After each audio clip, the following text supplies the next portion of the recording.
Vegas massacre investigation is over after FBI's shocking sudden announcement.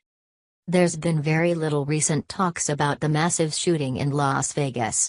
Not much has been discussed about Stephen Paddock. We don't know the motive. We don't know if he had accomplices. We don't really know much of anything, and it looks like we're not going to. According to one source, the FBI is shutting it down. It's suggested that the FBI will not release any further information on the grounds that it simply does not matter and no further evidence from the Las Vegas massacre is necessary to be released to the public. The narrowly available evidence is thin enough. All we know is that a man with a lot of guns shot a lot of people from a hotel window. That's literally all we know about the shooter, and we don't have much information in regard to his motive or anything else. There are theories that he was radicalized by ISIS, and ISIS may have claimed it, but where's the evidence?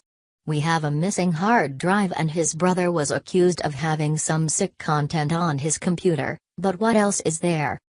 The Review Journal goes on to note that by October 13, when the alternative media had broken the story wide open, the sheriff had changed his manner completely, going from a seemingly straightforward and stern speaker to now emotional and combative.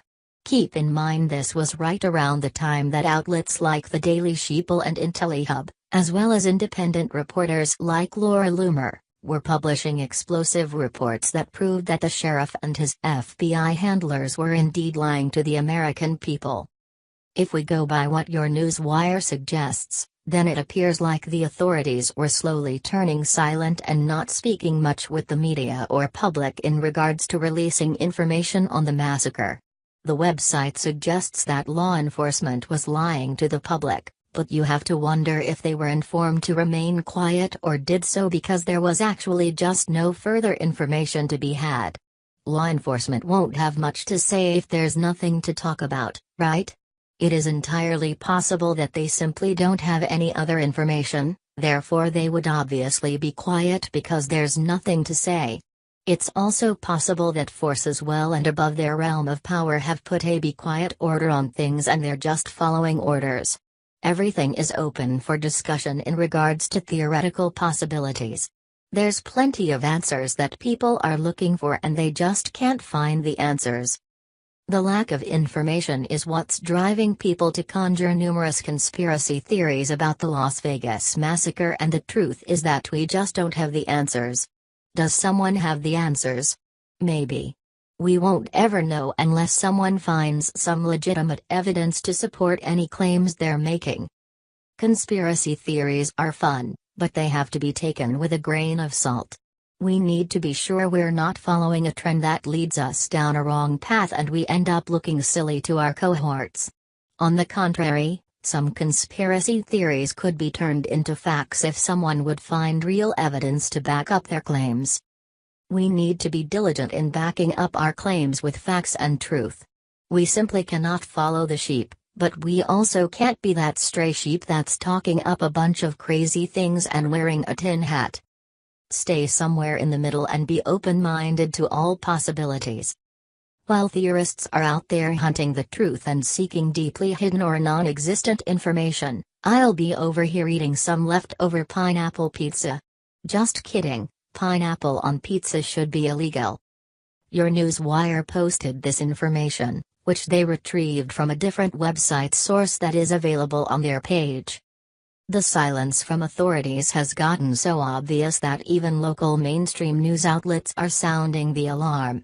When you couple this with the documented evidence that points to both the LVMP and the FBI lying directly to the American people, you have all the hallmarks of a classic false flag terror operation. 58 people killed. More than 500 injured.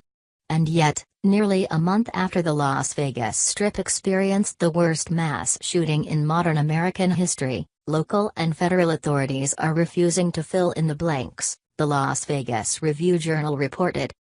It wasn't always like this. In the days after October 1, when Stephen Paddock opened fire on the Route 91 Harvest Festival crowd from his Mandalay Bay corner suite, Las Vegas police were hosting multiple news conferences a day. Then, once a day. Then, once every few days. The above paragraph is striking in that it openly admits that at first authorities were quick to deliver their message, attempting to lock in the official narratives surrounding the worst mass shooting in American history. Only after independent investigators began to tear apart the official narrative did authorities all of a sudden decide they need to be cautious about what they put out, eventually moving to where we are now with literally no new information being released.